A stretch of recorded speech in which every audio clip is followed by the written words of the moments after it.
I've got some advice for you about autistic burnout, but I don't think you're going to like it. So if you're waking up absolutely, completely and utterly exhausted, unable to handle basic tasks that you used to be able to, no problem, and feeling like your brain has just completely gone shut down. First of all, you're not lazy, and it's highly likely that you're experiencing autistic burnout whether you're officially diagnosed or not. And today in this video, we're going to talk exactly about why that is, why it happens, and actionable, realistic ways that you can recover from it. So first of all, let's take a look at what autistic burnout actually is. So autistic burnout is a state of profound mental, emotional and physical exhaustion. It's often accompanied by a temporary loss of functional abilities and a significantly decreased tolerance for sensory input. And this is the important bit, it's fundamentally different from neurotypical burnout. It's not just about being stressed at work or at home or with the kids or about finances. It's like a cumulative toll of navigating a world that isn't designed for neurodivergent people and a world that wasn't designed for your nervous system. So there's like three kind of main categories of catalyst for this. The first one, and I'm sure that you're going to be able to identify with this the most, is chronic masking. So that's a bit like suppressing your natural autistic traits to suit the world, to make the rest of the world comfortable, whilst at the same time not making yourself feel comfortable at all, hence the burnout. There's the sensory overload, the continuous constant drain of navigating loud and bright and smelly and chaotic, mayhemic environments. And there's life transitions, major shifts like a new job, a new home, a new partner, navigating personal romantic relationships, like these huge changes that demands high cognitive flexibility. But fear not, there is step-by-step recovery strategies available to you, and I'm going to tell you about them right now. Firstly, recovery from autism burnout, it's not an instant thing, okay? It does take time, and it does take a lot of change. This is the bit I was telling you about earlier that you're not going to like. The first thing, drop the mask, drop the act, stop the people pleasing. Drop that. That takes an enormous amount of energy to do that, because if you think about it, you're constantly being an actor. You're constantly in character. You're constantly trying to people please. You're constantly trying to make other people around you feel comfortable. Whereas internally, you are on constant high alert, because you need to be constantly firing on all cylinders to make sure that you're doing everything possible to make life for people around you comfortable. So stop the people pleasing, please, or at least limit it. Whether your autistic traits are fidgeting or, blinking, doing this, playing with something to soothe your sensory needs, just do it. If you have to do it in public and it's safe to do so, do it. Let those feelings out, let the natural you come through. Only maybe do it without poetry. If you need to, this kind of ties in with the dropping the mask, selective mutism. If you need to be quiet, if you need to conserve your energies by being quiet, just do it. Listen, mate, come on. We all have to do what we have to do in this world to get by. And if it means being mute for a bit, just do it. If your friends and family love you, or your chosen family love you, they will understand, okay? Drop the shame. Like, instead of using your energy to speak, you could text, email, write it physically. Remember we used to have pen and paper? Do that. Conserving energy is so important when you're autistic. If there is plans coming up, as in social events, parties, gatherings, cancel them. If you don't need to be there, cancel them. Again, that also ties into the people pleasing. If you don't absolutely have to be there, if it's not life or death, just cancel them. All about conserving energy, both physical, mental and emotional. Now, this next strategy is one of my personal favourites, okay?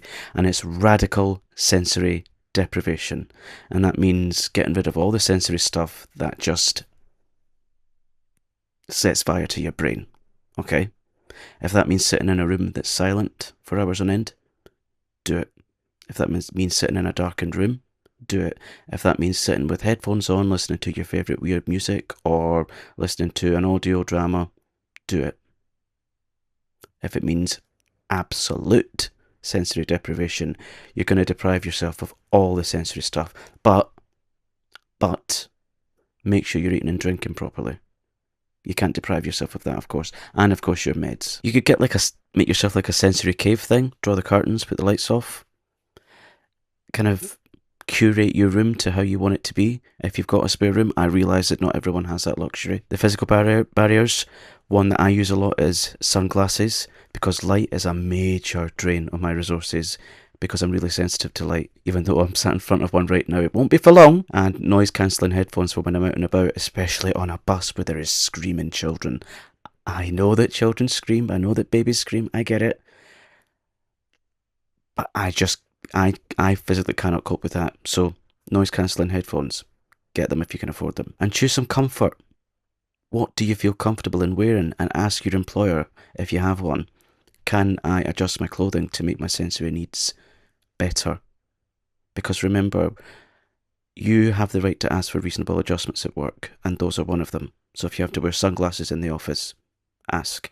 If you have to adjust your uniform at work, just ask. That's all you can do. And all they can do is say no sometimes, but most of the times they will say yes. The next strategy, the next steps, ruthlessly paring down tasks. We all have this idea, don't we? And it's all kind of embedded and baked into our psyche from childhood that the moment we stop being productive, we are less of a human being.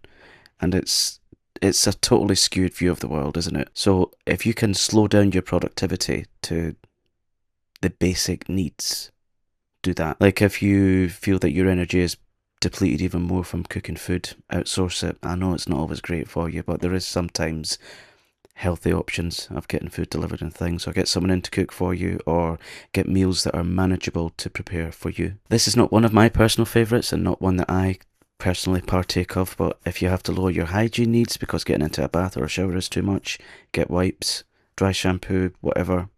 It's not about kind of regressing your skills and your basic human needs. It's all about coping with what you're able to.